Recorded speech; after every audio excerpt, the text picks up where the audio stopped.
We can begin to move from pride to humility by first asking God, God, will you help me to have a right view of myself?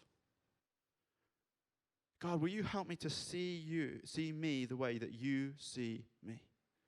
So that doesn't mean, church, that this week we go through our week with our shoulders hung and our head bowed low and thinking, I am nothing, I am worthless, nobody loves me, I am nothing to anybody. That is not true. We have already read in the scriptures in 1 Peter. He says you are a chosen generation, God's special possession. He calls you son. He calls you daughter. So I break off the lie of the enemy that is in anybody's life that says you are nothing, that you are unloved, that you will never be anything, because God says you are special. You are chosen. So we don't walk around with our heads hung and our shoulders slumped, but neither do we strut around with our head in the air, obsessed with the number of followers that we have, thinking about that we will be the greatest thing to our world. Instead, we stand up straight and we realize that we are all sinners saved by grace, but that we've all been redeemed, that God has placed His Spirit inside of us, that we are loved, that we are chosen. So we come with a godly confidence to our week. Not with the enemy's lie that we are nothing, not with the enemy's lie that we are more than what we are, but with the godly truth, and that is how we can begin to walk in confidence, but with a humble heart and a humble spirit. We've got to stay humble. Number 4. We need to seek peace and pursue it. We've got to be people who bring peace. This is what it says in verse 11. They must turn from evil and do good. They must seek peace and pursue it.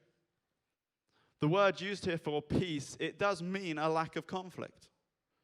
But it means more than that. It also means a wholeness, a wellness. What about this week? Into your workplace. If instead of stirring up conflict, you brought a sense of God's peace, His wholeness, His wellness to your workplace? What about if you brought the peace of God to your school, into your family? You know, the peace of God.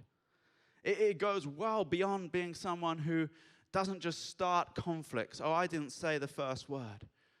It goes into someone who actively pursues bringing peace.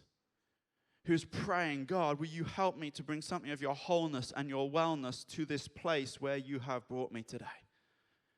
It goes to praying for our enemies. It goes to being somebody who says, God, I want to bring something of your restoration and your wholeness. And do you know that you are empowered to do that this week, church? To bring God's peace.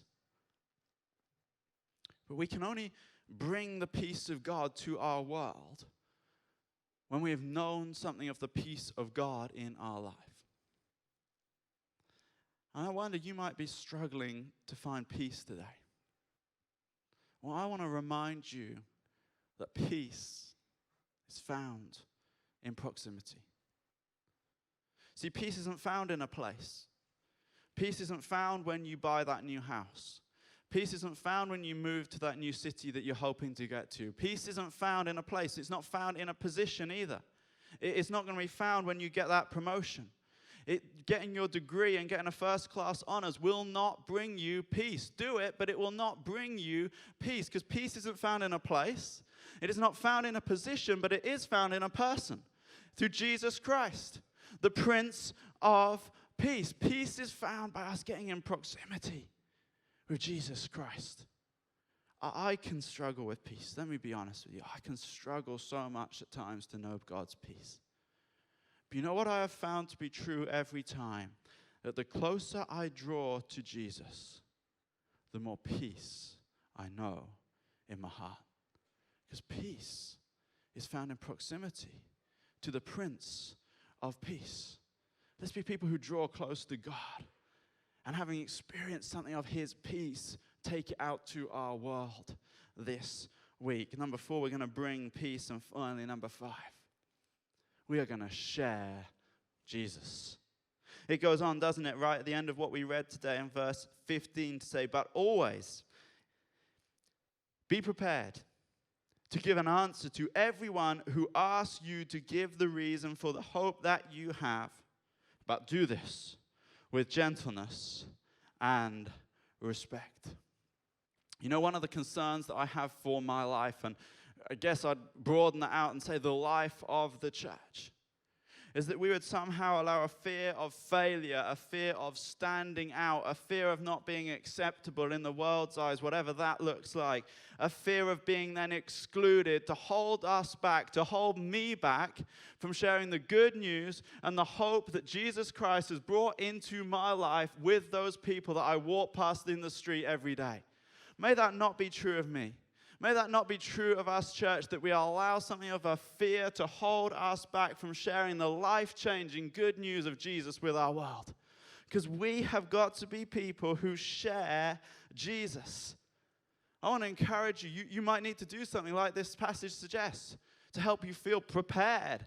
Maybe you'll study with the C3 Academy next year. Maybe you'll do some theological studies with WTC. Maybe you need to join a C3 group, where there's people who are going to encourage you and pray for you as you step out in faith. But ultimately, church, I want you all to know that you are fully equipped to share the good news of the gospel. You have everything that you need through the power of the Holy Spirit that is living inside of you. You have everything that you need to share Jesus with your world. The most important thing is our availability. It is a heart that would say, God, I don't know that I have all the answers, but here I am. Will you use me today? If you enjoyed this video today, why don't you click subscribe and click on that notification bell to get a notification the next time we upload a video. And if you're new or you've been coming to the C3 Church for a little while now, why don't you find out what your next step might be in the journey of faith? Click on the next step link in the description below to find out what your next step in your journey might be.